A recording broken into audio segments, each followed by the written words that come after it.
Alright, David Harry here, and in this video I'm just going to have to explain some bad news to some people out there to do with the Acasis TB501 enclosures. So what I'm going to do is, as best as I can, is to explain what the problem is, and then as best as I can explain what the solution is. So the problem is this: on the 20th of August, Acasis released their new upgraded version of the TB501 Pro. Now, this upgraded version was the one that was going to be NVMe Gen 5 SSD compatible.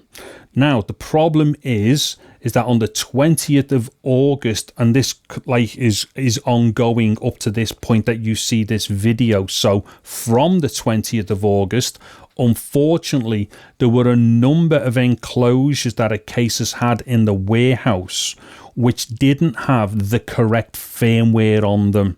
So what this means is that some people out there have been unlucky enough to have bought something which they're thinking is going to be Gen 5 NVMe SSD compatible, but unfortunately some of these won't be, and some of you out there will definitely have these enclosures. Now, the only way to test for these enclosures is to run a firmware test on them. Now, we can do this with inside Mac OS, and it's really straightforward, and I will get to that in a second.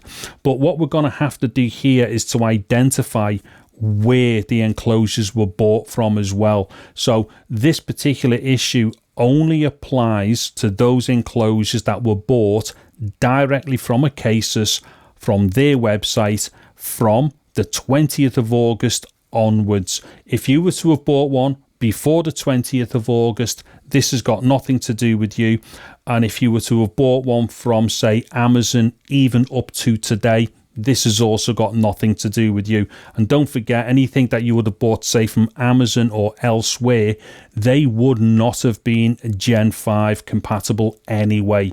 So like I say, very specifically, it has to be bought from the Acasis web store, either from the 20th of August, well, either on the 20th of August or after the 20th of August. Anyway, so what I'm going to do now, I'm just going to show you how to check for the firmware of your TB501. So just have a little look at this video. Okay, so to check out what version of the firmware is on your enclosure, we need to go to System Information to find that out. So what we need to do first of all is tap on the Apple logo on the top left here. So just tap on there, then click on About This Mac.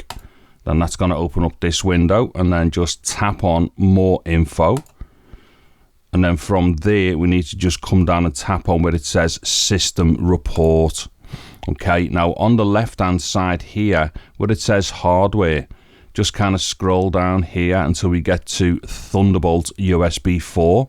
So just tap on there. And then what it's going to do here is to show you anything that's attached to the Thunderbolt or USB 4 ports. Now just tap on the name of your enclosure. So there's mine there.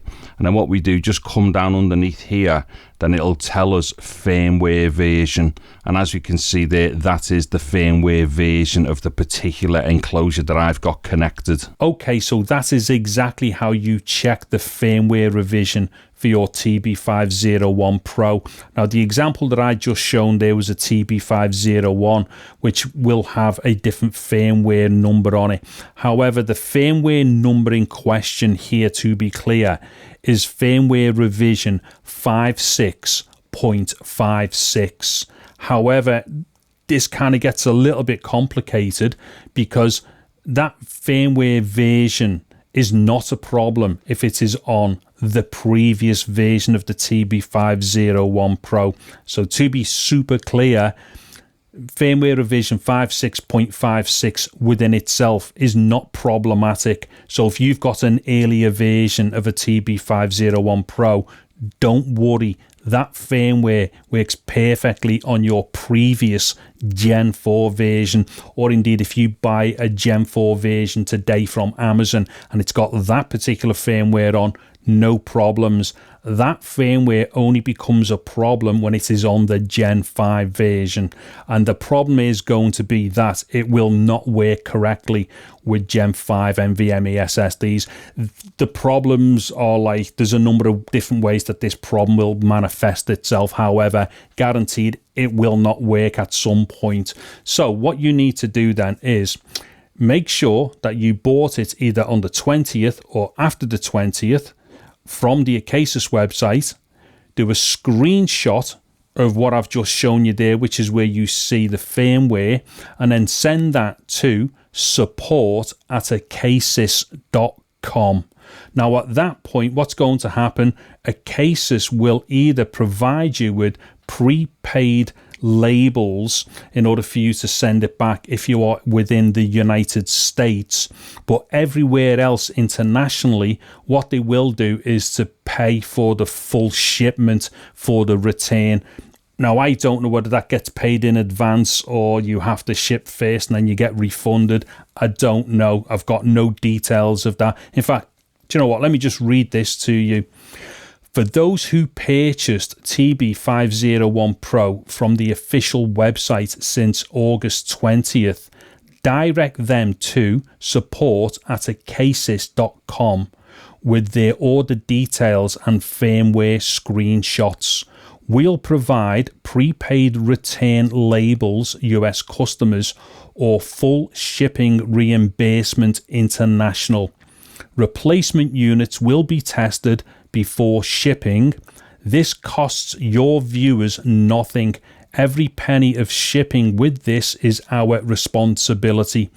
Okay, so it looks here like you're going to have to pay for the return postage if you live outside of the United States, and that will be reimbursed. Again, I do not know what the mechanism is for that. That's not being explained to me. I'm just trying my best to disseminate this information to try and help people out there to identify if they've got a defective unit and how to get it replaced. So in a nutshell then, just do a screenshot of, like, you know, the firmware revision, and to do a screenshot, I think it's Shift Command 3 on your keyboard for a Mac, and that takes the entire screen, or you do Shift Command 4, then you can draw a box over a small part of the screen. If they're wrong, those commands, I'll get them corrected in the video description, but from memory, that's how you do your screen captures off the screen. So just do the screen capture.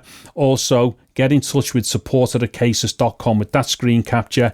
Give the invoice information, or, you know, the order information from when you ordered it, and then that will all tie up properly. Then I'm assuming from there, Acasis will then inform you as to what to do with the shipping costs and stuff. Again, they've not been super clear about that, so I can't say exactly. Yeah, I think that's about as far as I can go with this video. I'm still a little bit confused over a couple of the details here myself, and all I'm trying to do is to help people out there. You know, I've got to be, and just to be super clear, I do not work for Acasis. What's gone on here has got nothing to do with me. I'm just trying my best to help people out there resolve their issues. And yeah, I'll have to leave it at that because there's nothing else that I can really say. However, I'm going to do another video around the same time as this one, which is going to explain some of the issues that I've had during the last 3 to 4 weeks with my TB501 Pros. And it's going to explain why people will have seen certain results, like really positive results in some of my recent videos, which are definitely results that some of you out there definitely won't be getting with your TB501 Pros. Anyway, I'll leave it at that. If anybody needs any extra clarification on anything, if I've not explained myself properly, let me know in the comments section, and if there's anything that I can shed more light on, I'll try my best. Anyway, I'm David Harry. Thank you very much for watching this video. Take care and goodbye now.